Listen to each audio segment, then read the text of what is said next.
Silakan duduk Bapak Saudaraku, Shalom manusia Allah yang perkasa.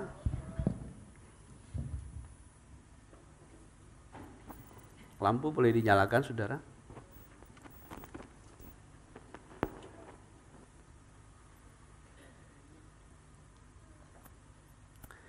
Hari ini saya berbicara satu topik yang sangat penting untuk kita bahas, yaitu tentang imannya Abraham dan imannya kita.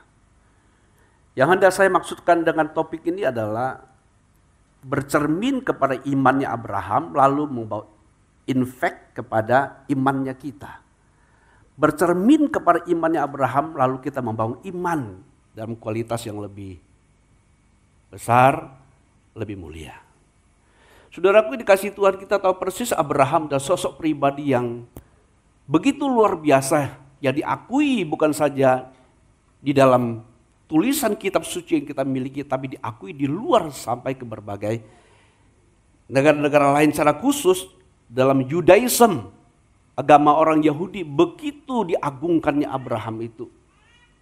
Demikian juga dalam kekristenan kita dan juga dalam dunia Islam.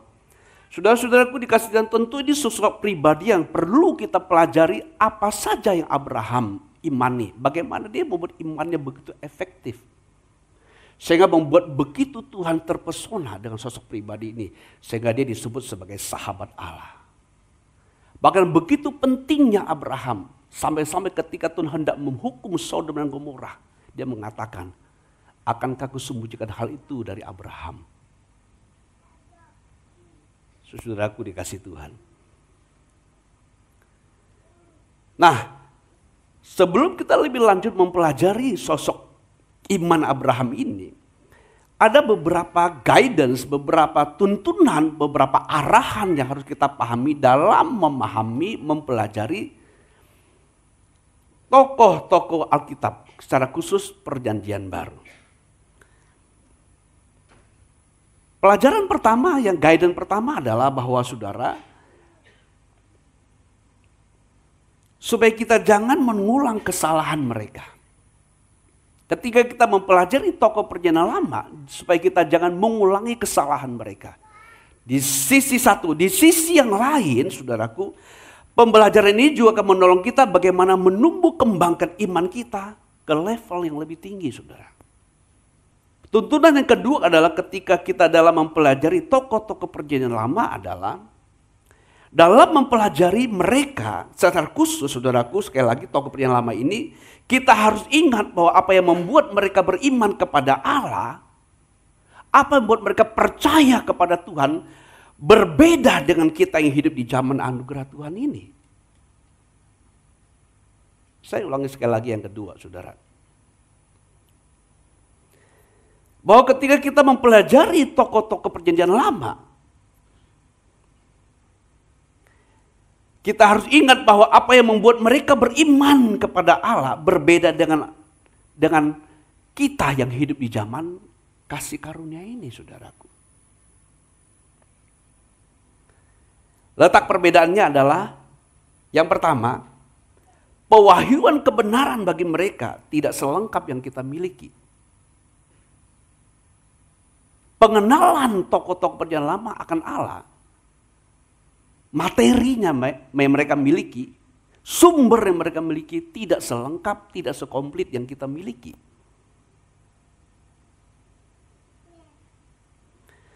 Yang kedua, mereka lebih cenderung bergerak dari pengalaman kepada iman. Mereka itu dari pengalaman lalu belajar percaya kepada Tuhan. Berbeda dengan dimensi kita, saudaraku dikasih Tuhan. Kita itu bergerak dari iman kepada iman yang menghasilkan perbuatan, tingkah laku.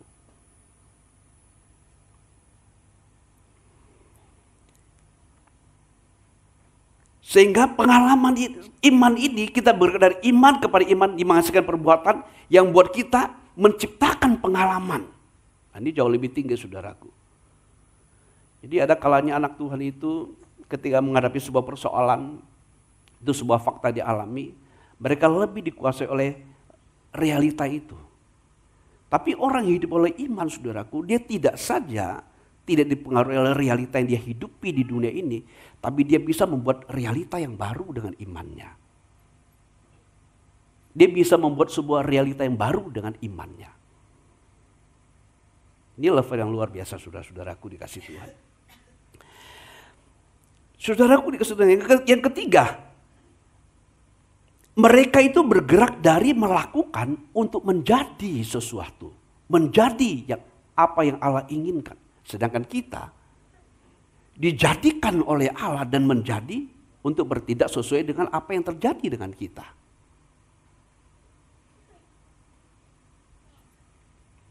Saya ulangi lagi yang ketiga di saudaraku. Umat perjanjian lama, tokoh-tokoh perjanjian lama, saudaraku dikasih Tuhan, atau tokoh-tokoh para pahlawan iman di masa perjanjian lama, mereka itu bergerak dari untuk menjadi. Mereka bergerak dari hal itu, saudaraku dikasih Tuhan. Jadi mereka itu bergerak dari melakukan untuk menjadi. Mereka harus hidup kudus supaya kamu menjadi umat pilihan Allah.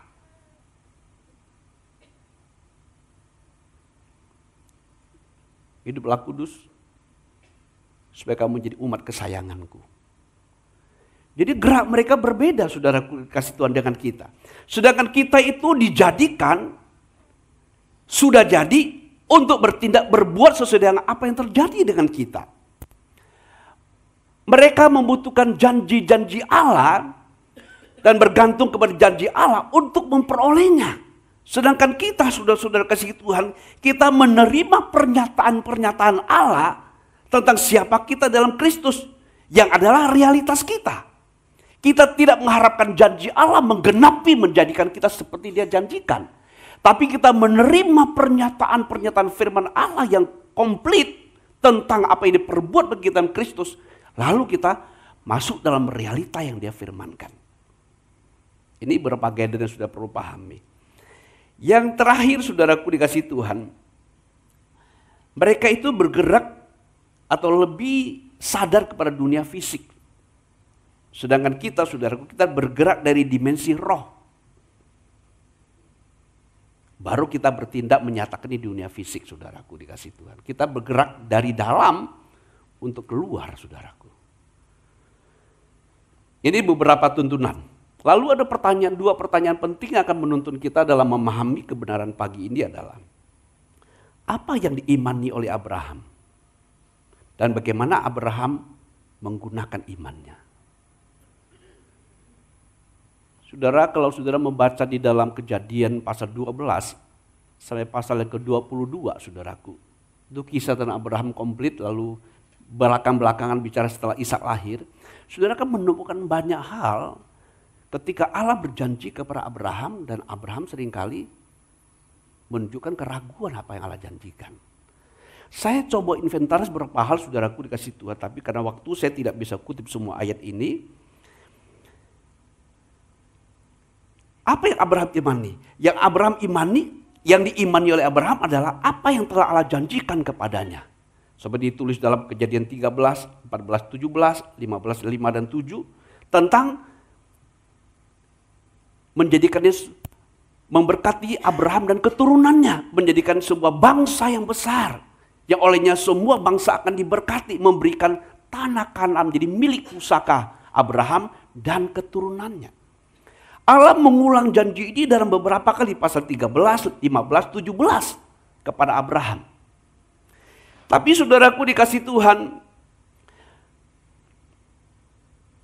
dalam perjalanannya Abraham mengalami pergumulan dalam menggenapi dalam menantikan, dalam memperoleh apa yang Allah janjikan kepadanya tentang keturunan, tentang menjadi bapak banyak bangsa, tentang memiliki tanah Kanaan. Abraham mengalami banyak pergumulan, saudaraku dikasih Tuhan. Seperti ketika setelah Allah berjanji di pasal 12, pasal 13 ketika dia mengalami kelaparan di tanah Kanaan, lalu dia pergi ke Mesir, saudaraku dikasih Tuhan. Ketika dia pergi ke Mesir, Abraham lalu mengatakan kepada Sarai, waktu itu namanya Abraham, berkata kepada istrinya Sarai, katakanlah kalau orang tanya kepada kamu bahwa kamu itu saudaraku. Lalu akhirnya saudaraku di Mesir itu, ketika Raja Mesir mengambil istri Abraham, hendak dijadikan istri, lalu mereka mengalami sebuah permasalahan dengan Tuhan, sehingga akhirnya raja ini harus kembalikan istri Abraham kepadanya, karena Abraham mengatakan dia itu saudaranya. Sehingga raja itu seolah-olah kita berpikir, kenapa Abraham tidak bilang dia istrinya? Bukankah ada rasa takut Abraham?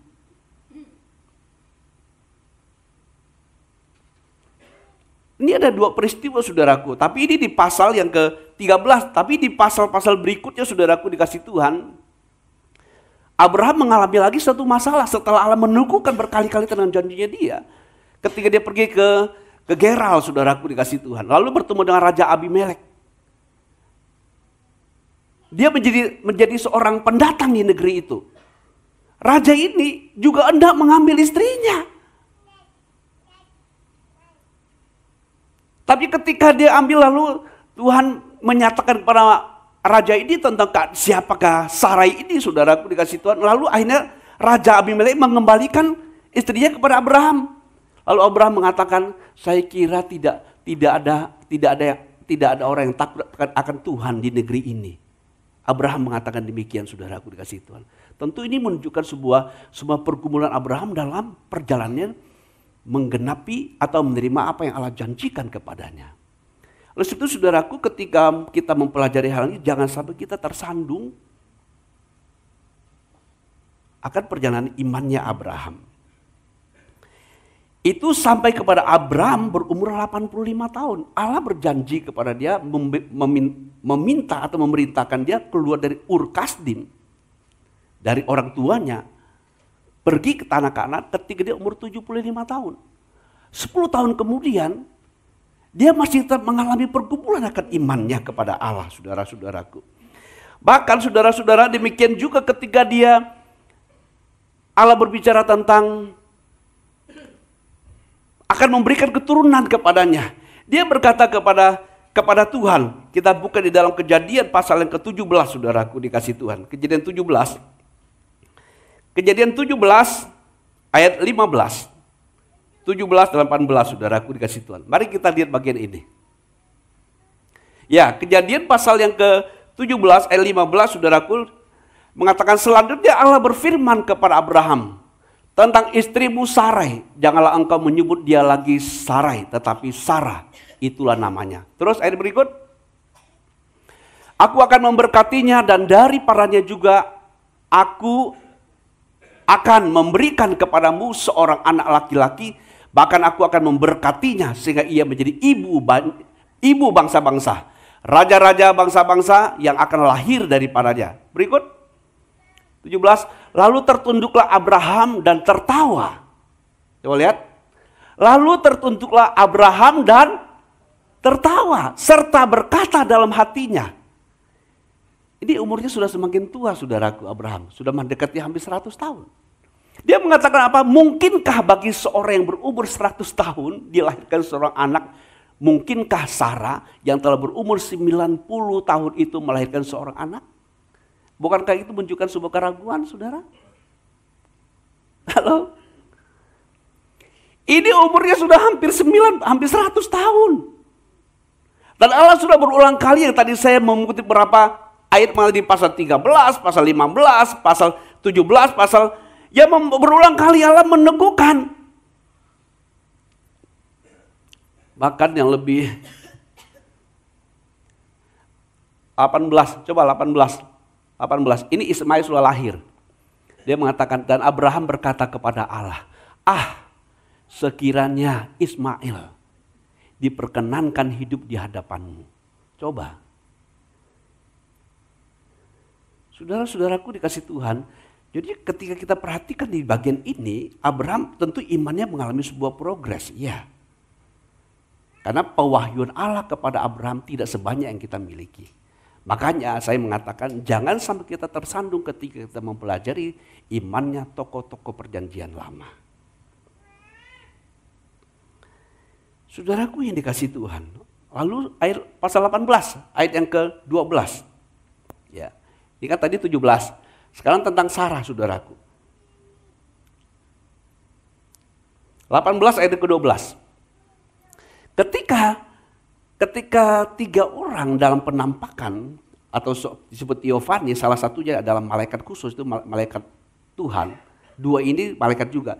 Ketika mereka hendak datang memberi hukuman kepada Sodom dan Gomora, dia lewat, lalu Abraham melihat 3 orang ini. Abraham memiliki sebuah kepekaan mengenali orangnya beda.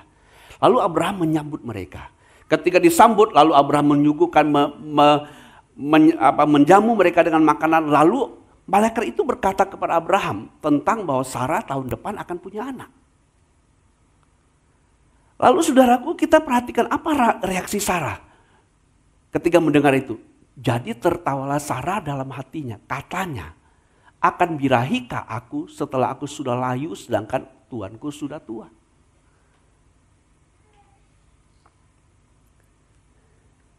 Saudaraku yang dikasihi Tuhan. Jadi kita perhatikan saudaraku di sini, memang perjalanan imannya Abraham sepertinya mengalami sebuah pergumulan, tapi memang dia bertumbuh. Sampai pada akhirnya di pasal yang berikutnya saudaraku, ketika Ishak lahir. Setelah Ishak lahir, maka pelajaran yang kedua, Abraham memberi diri sepenuhnya diyakinkan oleh firman Allah. Setelah Ishak lahir, saudaraku dikasih Tuhan, Abraham sudah mulai menyimpan firman itu dalam hatinya. Dari mana kita tahu hal ini? Dalam tuntunan Roh Kudus, Rasul Paulus menuliskan tentang Abraham di Roma pasal yang keempat. Background di Roma pasal 4 itu berbicara tentang ketika Rasul Paulus menjelaskan tentang kebenaran Allah, bahwa pembenaran yang Allah berikan kepada orang percaya tidak melalui hukum Taurat, tapi melalui iman. Lalu dia menggunakan kasus Abraham sebagai contoh untuk menjelaskan tentang Abraham dibenarkan itu sebelum dia disunat, sebelum ada hukum Taurat. Dia percaya kepada Allah. Nah, kita lihat bagian ini saudaraku, di Roma pasal 4. Roma pasal yang keempat, saudaraku dikasih Tuhan. Roma pasal yang keempat, dari ayat yang ke-13. Ini menjadi poin kita sebelum kita masuk kepada iman kita, saudaraku. Roma pasal yang keempat ayat 13. Mari kita baca secara bergantian, saudaraku, sampai kepada ayat yang ke-17 ya, sampai ke-18, saudaraku dikasih Tuhan. Dari ayat 13 ya, ayat 13 saya baca yang ganjil, saudaraku baca yang genap. Sebab bukan karena hukum Taurat telah diberikan janji kepada Abraham dan keturunannya bahwa ia akan memiliki dunia, tetapi karena kebenaran berdasarkan iman. 14.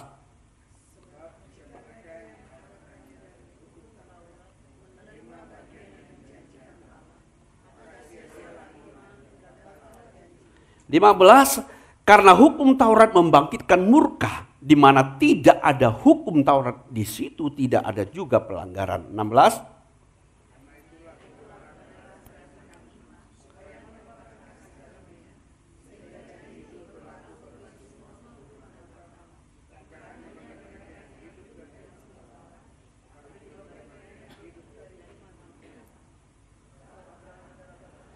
Sebab Abraham adalah bapak kita semua. 17.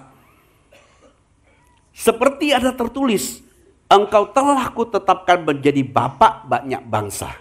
Di hadapan Allah yang kepadanya ia percaya, yaitu Allah menghidupkan orang mati dan yang menjadikannya dengan firman-Nya apa yang tidak ada menjadi ada. Berhenti dulu saudaraku dikasih Tuhan. Ayat 17 ini perlu diperhatikan saudaraku. Dia mengatakan, firman Tuhan mengatakan, selain dia mengutipkan menjadi janji Allah kepada Abraham, engkau telah kutetapkan menjadi bapak banyak bangsa.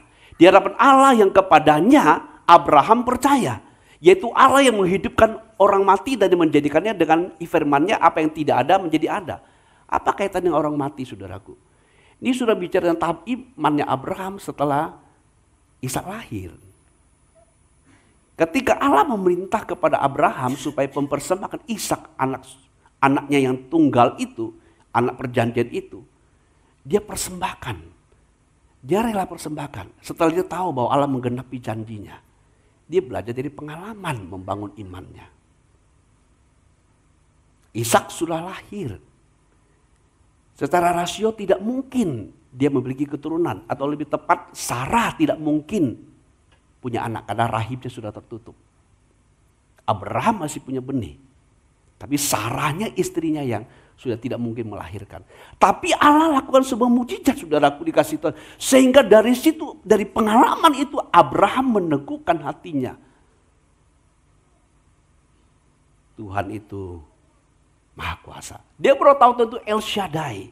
Yang pasal 17 mengatakan, akulah Allah El Shaddai, Allah yang Maha Kuasa. Hiduplah di hadapanku dengan sempurna. Terjemahan kita, hiduplah di hadapanku dengan tidak bercacat celah. Allah mengatakan, dari pihakku aku akan menjadikan bapak banyak bangsa. Aku memberkatimu jadi bangsa yang besar. Dari pihakmu setiap orang laki-laki harus disunat pada hari yang ke-8. Yang tidak disunat harus dibunuh. Karena dalam dagingmu lah tanda perjanjianku bersifat kekal. Tentu ini ada kaitan dengan ini, saudaraku, dikasih tahu sebelum saya jelaskan ini. Karena tadi saya katakan di awal sebagai guidance kita, orang yang beriman kepada Allah di zaman Abraham, tandanya adalah mereka harus disunat. Setelah percaya kepada Allah, tandanya harus disunat.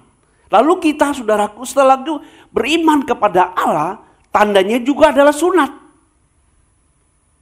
Kita yang beriman kepada Allah, tandanya juga sunat, saudaraku. Cuma di zaman itu tandanya adalah bersifat lahiriah. Yang tidak disunat, Tuhan bilang harus dibunuh di tengah Israel. Itu sebabnya ketika Musa dipanggil oleh Tuhan membebaskan Israel dari perbudakan Mesir, di tengah jalan malaikat Tuhan mencari, hendak membunuh Musa. Kenapa? Karena mungkin dia tidak disunat, yang pasti anaknya tidak disunat.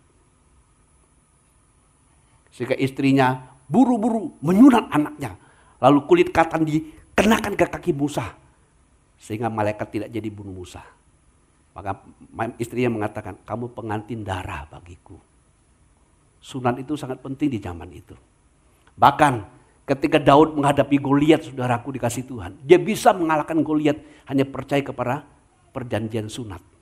Dia mengatakan, siapa orang Filistin yang tidak bersunat ini? Berani dia menghina pasukan Allah. Akan kupotong kepalanya, kuberi makan kepada burung tubuhnya. Ketika mereka ingat perjanjian, Allah meneguhkan janjinya. Allah berperang di pihak mereka. Lalu dibandingkan kita, efek kepada iman kita, saudaraku. Kalau kita baca di Kolose pasal yang sebelum kita balik ke sini, saudaraku, saya ingin buka bagian ini penting untuk kita pahami.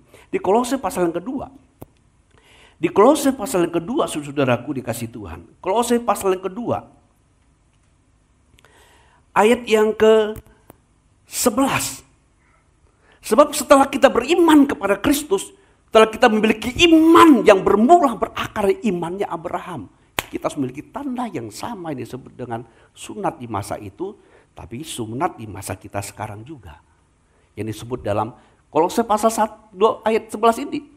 Dalam Dia kamu telah disunat.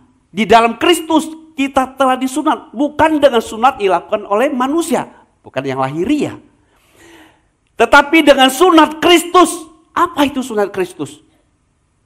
Yang terdiri dari penanggalan akan tubuh yang berdosa. Artinya you sudah dimerdekakan dari manusia lama. Dari hidup yang buruk. Hidup yang tidak sesuai dengan kehendak Allah. Ini tandanya, saudaraku. Jadi saya katakan di awal tadi di guidance itu, saudaraku dikasih Tuhan. Kita itu dijadikan untuk berbuat. Kita itu tidak diminta untuk berbuat supaya kita menjadi. Kita adalah orang yang sudah Allah ubahkan, lalu hiduplah berdasarkan pengubahan ini, maka tingkah lakumu akan merupakan hasil dari pengubahan itu. Ini yang disebut oleh Yakobus, iman tanpa perbuatan adalah mati. Nah, saudaraku dikasihkan, pastikan dirimu mendapati you punya tanda sunat ini. Penanggalan tubuh dosa. Jadi jangan setelah percaya Tuhan Yesus, tingkah lakumu tidak menunjukkan imanmu. Hidupnya berantakan, pesta pora, hidup dalam hawa nafsu, tidak beda dengan orang dunia. Itu tidak punya tanda sunat dalam Kristus. Kenapa bisa terjadi demikian? Kan dia sudah dibaptis Pak Bun. Saudaraku dikasih Tuhan, banyak orang setelah dibaptis, dia tidak hidup dalam esensi baptisan itu. Sehingga tidak bisa menghasilkan perbuatan yang sesuai dengan hasil baptisan itu sendiri. Abraham memberi dirinya diyakinkan. Jadi artinya ketika you mendengar sebuah berita dari firman Allah, you harus relakan dirimu untuk dipengaruhi oleh berita firman itu. Jadi kemampuan untuk beriman itu tidak ada pada kita. Kita punya kapasitas untuk percaya dan tidak percaya. Tapi kemampuan untuk membangun iman bukan dari kita. Karena iman itu supranatural. Iman itu punya Allah, kemampuan percaya kita memiliki potensi itu. Dengan menggunakan potensi kita untuk sanggup mempercayai atau tidak mempercayai. Tapi ketika kita gunakan kita percaya kepada apa yang Allah firmankan. Lalu firman yang kita terima ini, kita membuka hati kita, memberi diri diyakinkan oleh apa yang Allah firmankan. Beri dirimu, beri hatimu diyakinkan. Atau dengan bahasa yang lebih lain, kata bahasa Yunani itu, yang digunakan adalah saudaraku tidak hanya dapat pengertian diyakin, tapi memberi diri digoda. Beri dirimu digoda. Saudaraku seringkali kalau orang yang gombal kan suka menggoda, betul? Dengan bahasa yang gombal, lalu orang yang mendengarnya dia terbawa oleh emosinya, lalu ikuti, lalu akhirnya dia menerima rayuan gombal itu. Dia beri dirinya dirayu. Tapi firman Allah lebih dari itu saudaraku. Tapi ketika kita hendak memiliki iman, ketika kita mendengar firman Allah, berilah dirimu diyakinkan, berilah dirimu digoda oleh firman itu, diyakinkan. Tuhan mengatakan, aku sekali-kali tidak akan pernah meninggalkan engkau. Tidak akan pernah meninggalkan engkau. Setelah mendengar kalimat itu, saudara merelakan hatimu, diberi diyakinkan oleh firman itu. Setelah beri diri diyakinkan oleh firman itu, firman inilah yang menjadi iman di hatimu. Iman di roh kita, saudara-saudaraku dikasih Tuhan. Jadi pada kekasih Kristus, Abraham memberi diri diyakinkan bahwa Allah berkuasa untuk melaksanakan apa yang telah Allah janjikan. 22, karena itu hal ini diperhitungkan kepadanya sebagai kebenaran. Jadi kepercayaan kepada Allah dari Abraham, Allah perhitungkan sebagai sebuah hubungan dasar untuk memperlakukan Abraham dengan baik, bahkan dengan istimewa. Dibenarkan. Dari sinilah basic artinya kita memahami pembenaran itu diperoleh melalui iman, lewat percaya. Pembenaran diperoleh melalui iman. Tapi ada satu hal penting di ayat 23, saudara. 23. Ini infek ke iman kita, saudaraku. Lalu dari pemahaman ini hendak membawa kita, bagaimana kita membangun iman kita. Kata-kata ini, yaitu hal ini diperhitungkan kepadanya, kepada Abraham. Tidak ditulis untuk Abraham saja. Tidak ditulis untuk Abraham saja. Abraham percaya kepada Allah. Allah memperhitungkan itu sebagai sebuah kredit buat dia. Sebagai sebuah deposit dari Abraham kepada Allah. Sebagai kebenarannya Abraham. Tapi diperhitungkan tidak hanya untuk Abraham. Tapi ditulis juga untuk kita. Tidak saja itu Abraham. 24. Tetapi ditulis juga untuk kita. Sebab kepada kita pun sama-sama Allah memperhitungkannya.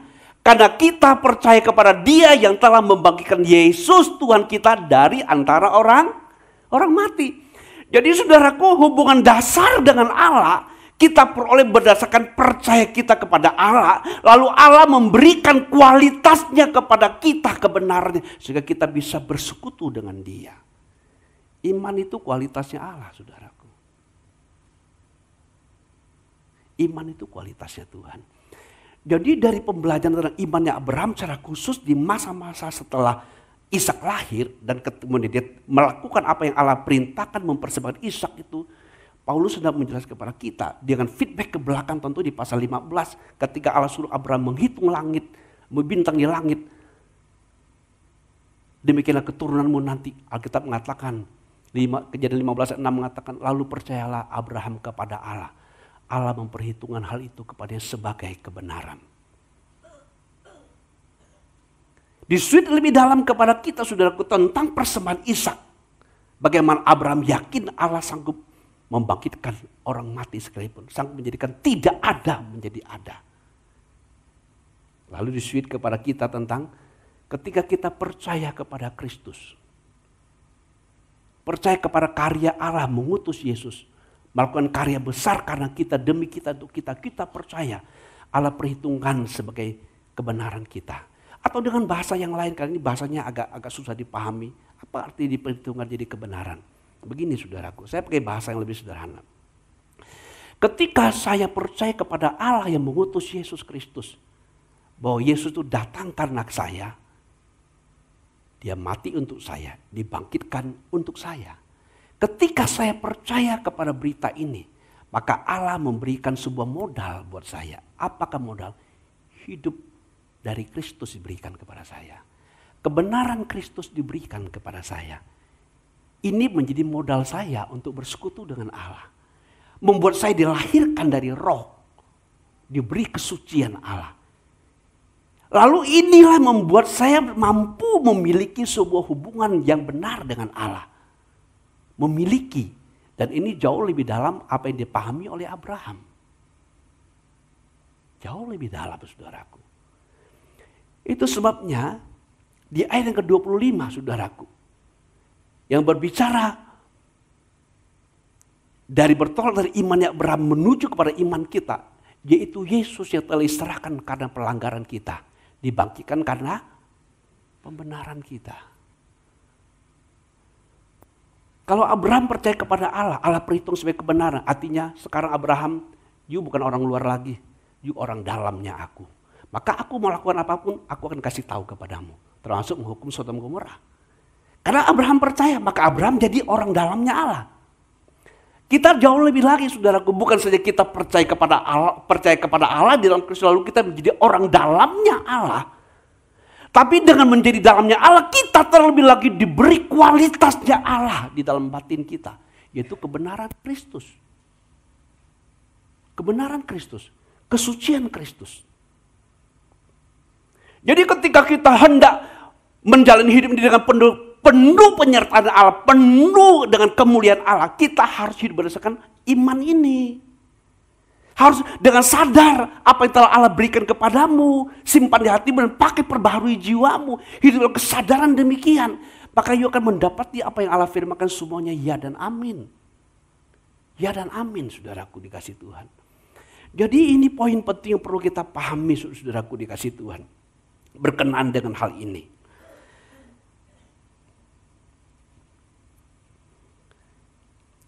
Apa yang kita peroleh ketika kita mempelajari imannya Abraham? 2 poin. 1, bahwa penerimaan Allah terhadap kita berdasarkan apa yang telah Allah perbuat bagi kita di dalam Kristus. Bukan berdasarkan perbuatan atau tingkah laku kita. Tetapi setelah kita beriman atau tepatnya beroleh imannya Allah. Ini kalimat ini jarang orang Pak. Mungkin Bapak Ibu belum pernah mendengar. Bapak Ibu pernah mendengar bahwa Allah itu beriman? Pernah mendengar kalimat bahwa Allah itu beriman? Yang beriman, Allah beriman sama siapa? Tapi Alkitab menggunakan Allah itu beriman. Coba buka Roma pasal 3, saudaraku. Roma pasal 3, ya. Roma pasal 3.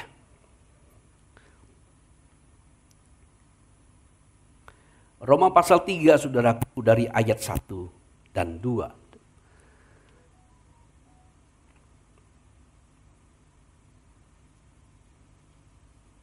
Dan 3, oke? Roma pasal 3, 1 dan 2. Jika demikian, apakah kelebihan orang Yahudi dan apakah gunanya sunat? Ini kaitan Paulus menjelaskan tentang bahwa tidak ada orang benar, orang di luar Yahudi tidak ada benar, orang Yahudi punya Taurat juga tidak benar. Gitu. Lalu kalau begitu, apa gunanya dong Allah beri perjanjian sunat kepada Israel? Paulus mengatakan, dia menggunakan suatu pertanyaan, jika demikian apakah kelebihan orang Yahudi dan apakah gunanya sunat? Ayat 2. Banyak sekali dan di dalam segala hal. Karena dalam Allah berjanji kepada Israel, banyak sekali Allah yang berikan benefit kepada mereka. Pertama-tama sebab kepada mereka lah dipercayakan firman Allah. Oke, saya nggak bahas ini saudaraku, ini cukup dalam. Ayat 3. Jadi bagaimana jika di antara mereka ada yang tidak setia? Dapatkah ketidaksetiaan itu membatalkan kesetiaan Allah? Ini terjemahan kita menggunakan setia. Kata pistis itu iman. Pisteo, to believe, kata kerja. Ya. Pistis itu adalah setelah you percaya, you memiliki iman, faith. Tapi suka terjadi jadi faithful, setia. Tapi basic ini adalah iman. Setelah you memiliki iman, maka iman itu meresap di rohmu, di hatimu, you menjadi karaktermu, menjadi pistos, menjadi sifat karaktermu. Nah, di situ dikatakan kepada kita saudaraku dikasih Tuhan, ayat yang ketiga mengatakan, jadi bagaimana jika di antara mereka ada yang tidak setia? Jadi bagaimana dengan beberapa orang yang tidak percaya? Artinya, jadi bagaimana dengan orang Yahudi yang tidak percaya? Apakah ketidakpercayaan mereka itu dapat membatalkan kepercayaan Allah? Kasihnya, dapatkah ketidakpercayaan mereka membatalkan percayaan Allah? Artinya apa saudaraku? Apa yang Allah imani? Iman itu adalah sebuah kesatuan pribadi Allah. Iman kalau kita pahami iman itu berasal dari firman. Firman itu adalah pribadi Allah juga. Jadi iman itu adalah miliknya Allah. Allah beriman sama siapa? Allah dengan firman-Nya adalah satu, saudaraku. Allah dan firman-Nya adalah satu. Jadi ketika kita memiliki iman di dalam Kristus, sesungguhnya kita memiliki imannya Allah. Imannya Allah adalah firman Allah itu sendiri. Itu sebabnya di dalam Galatia pasal yang kedua, saudaraku, dikasih Paulus mengatakan, aku hidup bukannya aku lagi, melainkan Kristus yang hidup dalamku. Hidupku yang sekarang yang kuhidupi dalam tubuh ini adalah hidup oleh imannya anak Allah. Kalau Indonesia, oleh iman dalam anaknya. Teks aslinya bukan. Hidup oleh imannya anak Allah. Imannya Yesus Kristus. Yesus beriman kepada Allah? Yes. Yesus itu dengan firman itu satu. Firman dirinya. Kesatuan itu saudaraku. Jadi ketika kita memiliki imannya Allah, dengan memiliki firman-Nya, maka firman itu menjadi satu dengan kita. Nah setelah kita memiliki ini, Allah mau supaya dalam tampilan hidup kita saudaraku, biarkan hatimu dikuasai oleh firman itu, bertumbuh di hatimu, jiwamu dikuasai, maka tingkah lakumu akan sesuai ya apa yang ada di hati dan pikiranmu. Hati dan pikiranmu. Jadi kalau orang Kristen itu bertingkah lakunya tidak sesuai dengan imannya, berarti apa yang ada di hatinya tidak sesuai dengan perbuatannya. Atau lebih tepat, perbuatannya itu, atau apa yang harusnya firman Allah di hatinya tidak ada di hatinya. Maka tingkah lakunya itu tidak sesuai dengan apa yang firman Tuhan inginkan. Ya. Nah saudara-saudaraku dikasih Tuhan. Poin yang kedua, yang terakhir. Apa yang kita peroleh, saudara-saudaraku dikasih Tuhan? Apa yang kita peroleh ketika kita mempelajari imannya Abraham? Poin kedua adalah bahwa Allah menggunakan iman Abraham untuk membawa kita kepada realitas iman yang sesungguhnya, yaitu imannya Kristus. Imannya Kristus. Jadi poin penting di kesimpulan renungan kita pagi ini adalah, saudaraku, Allah menggunakan bagaimana Allah menerima Abraham berdasarkan kepercayaan Abraham kepada Allah. Demikian juga Allah gunakan kepercayaan kita kepada Allah berdasarkan percaya kita kepada Kristus. Allah memperhitungkan itu menjadikan kita sebagai keluarganya seperti Abraham. Tapi lebih dalam dari itu. Karena pewahyuan yang diberikan kepada kita lebih tinggi daripada Abraham miliki. Itu sebabnya ketika kita beriman kepada Allah di dalam karya Kristus, Allah memberikan seluruh karakternya. Itu karakter Kristus, hidup Kristus, kebenaran Kristus dibenamkan menjadi karakter kita atau menjadi iman kita. Saudaraku, orang hidup oleh iman Tuhan tidak pernah gagal hidupnya. Iman itu tidak bisa gagal. Karena firman Tuhan tidak bisa gagal. Allah tidak bisa gagal. Jadi kalau kita memberi diri dikuasai oleh firman Allah, saudara-saudaraku. Memberi diri dipenuhi oleh firman Allah di hatimu. Lalu hidup tingkah lakumu itu akan menghasilkan realita sesuai dengan iman itu. Tapi sangat disayangkan dalam praktik, dalam praktis. Anak Tuhan itu tidak membuat firman itu bertumbuh dalam hatinya menjadi iman. Karena di dalam hatinya tidak ada firman yang menjadi iman, tentu jiwanya itu tetap dipengaruhi oleh dunia. Ketika dunia mempengaruhi jiwanya, ucapannya persis sama dengan jiwanya yang berasal dari dunia. Maka tingkah laku pengalamannya hasilnya adalah sama dengan produk dunia. Tapi ketika kita menerima firman Allah di hati kita, kita memberi diri diyakinkan. Kalau Tuhan mengatakan, aku sudah menjadikan kamu anak Allah. Aku sudah membenarkan kamu jadi di dalam Kristus. Aku beri kebenaran Kristus kepadamu. Kita beri diyakinkan di hati ini. Lalu firman itu bertumbuh menjadi iman kita. Ketika menjadi iman, dia memperbaharui pola pikir kita, saudaraku. Saudara tidak akan pernah berpikir lagi, saya adalah orang yang, ya saya namanya juga manusia berdosa. Wajarlah kalau aku jatuh dalam dosa. Pola pikirnya akan tidak ada padamu. Pola pikir tidak ada padamu. Sebab ini sama dengan tanda sunat. Sama dengan tanda sunat. Tapi kalau anak Tuhan tidak bersedia menerima firman di hatinya, menjadi iman. Sebab untuk menerima firman di hati melalui pola pikir. Pikiranmu tidak menolak firman Tuhan. You percaya, tapi belum cukup. You harus memberi waktu untuk dia bertumbuh. You merenungkan, saya percaya kepada Kristus. Saya dibenarkan Allah. Yesus yang diserahkan karena pelanggaran saya, dibangkitkan untuk membenarkan saya. Menjadi kebenaran saya. Saya percaya. Saya renung lagi, saya pikir lagi, saya percaya. Saya terima. Lalu you mulai sadar, aku memiliki kebenaran Kristus. Aku memiliki kebenaran Yesus dalam diriku. Aku memiliki kesucian Allah dalam diriku. Aku memiliki hidup Allah dalam diriku. Aku anak Allah. Aku keluarga Allah yang memiliki karakternya Allah.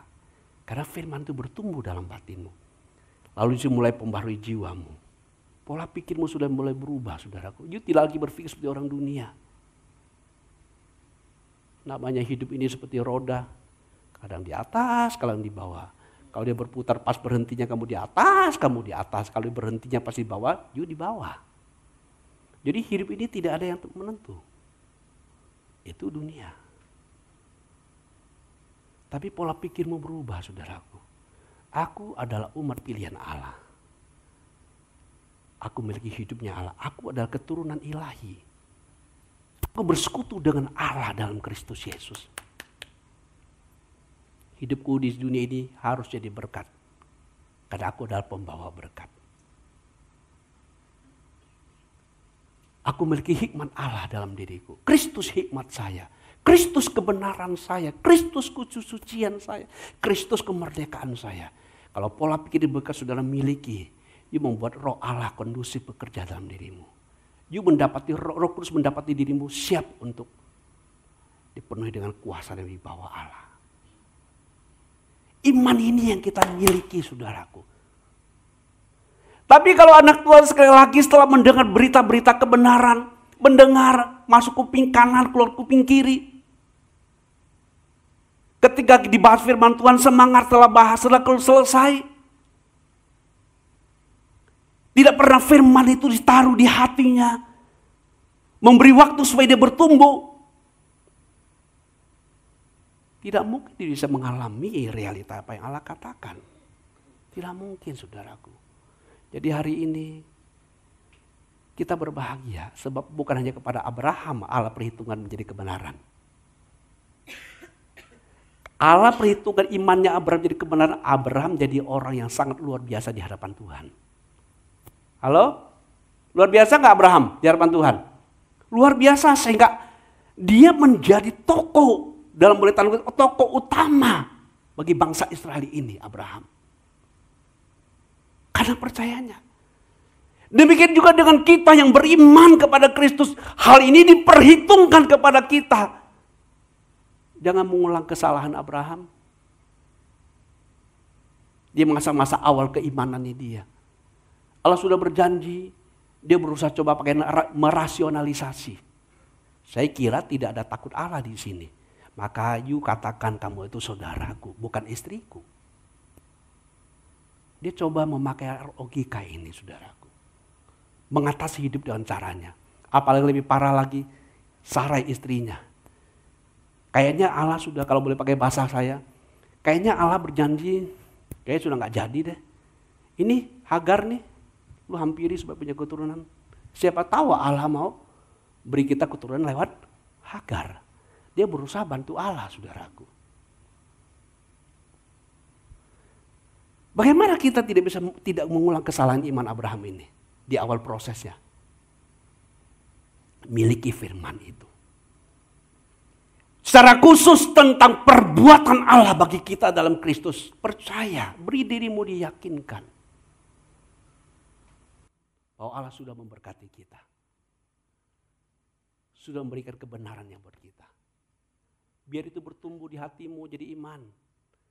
You baru tahu ternyata apapun berita di luar tidak bisa mengubah di dalam dirimu. Tapi kalau sudah masih dipengaruhi berita di luar, hatimu getar-getir, pastikan iman itu belum bertumbuh sebagaimana seharusnya. Tapi ketika iman itu di hatimu, berita apapun di luar, Pak Bun, kita mesti bijak dong. Bukan masalah bijak, saudaraku. Masalah bagaimana adakah hidup ilahi itu menguasai dirimu atau tidak. Bukankah Tuhan Yesus mengatakan tanda-tanda ini menyertai orang percaya? Mereka mengusir setan demi namaku. Sekalipun mereka minum racun, mereka tidak akan mengalami minum loh. Disuntik kah? Atau diracunnya orang kah? Tidak akan mengalami maut. Tidak akan melukai mereka. Tapi itu hanya bisa bekerja kalau hidup ilahi menguasai kamu. Menguasai kita. Bagaimana hidup ilahi menguasai kita? Ketika firman menjadi iman menguasai kamu. Sebab iman itu adalah intervensi Allah dalam hidup kita. Iman itu adalah realisasi pemberitaan Allah atas hidup kita. Kalau ada iman di hatimu, berarti Allah sudah memerintah dalam hidupmu. Miliki iman di hatimu, you akan mendapati Allah memerintah. Kalau Allah memerintah, tidak ada satu kuasa pun sanggup mengalahkannya. Bisa katakan amin? Miliki itu, saudaraku. Miliki iman ini. Jadi jangan menjadi Kristen sekian tahu apa yang Allah perbuat. Kadang-kadang ingat, kadang-kadang lupa. Kristen gak boleh begini. Kristen itu harus dikuasai oleh realitas kebenaran. Kita tidak cukup hafal ayat. Tidak cukup fasih mengucapkan dengan mulut. Tapi dia harus menjadi sebuah karisma. Sebuah mentalitas yang menguasaiku. Gitu loh. Sebuah realita yang jalan bersama kita. Yang kalau saya gunakan sebagai ilustrasi terakhir ini seperti uang, saya sering katakan. Uang itu kan punya dampak luar biasa. Saudara gak punya uang dengan punya uang jalannya beda gak? Hah, Bu, jalannya beda gak? Beda. Beda. Apalagi ketika punya kebutuhan. Di depan orang jualan. Beda. Uang saja memiliki begitu luar biasa dampaknya pada benda mati. Karena manusia beri value di dalam uang itu, maka kita dipengaruhi. Tidak mungkin dong kita punya uang 500 juta lalu kita menawar barang yang 20 juta, kita penuh dengan grogi di depan. 20 juta Pak. Kok kita goyang begini? Kan gak mungkin. Kenapa bisa kita berani? Siapa yang kasih keberanian? Hah? Siapa kasih keberanian? Barangnya 20 juta, you punya 500 juta.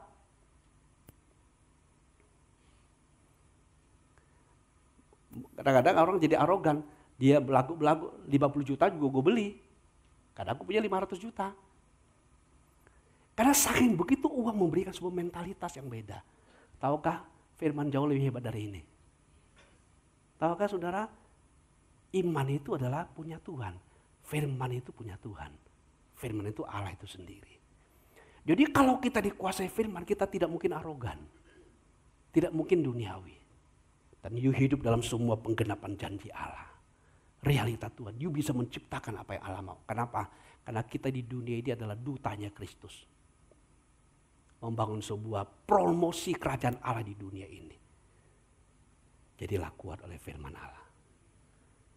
Jangan tidak memiliki firman dari iman dalam hatimu. Supaya you akan tahu ketika you memiliki, you punya iman yang lebih meningkat dibandingkan pemahaman Abraham. Tuhan memberkati. Amin.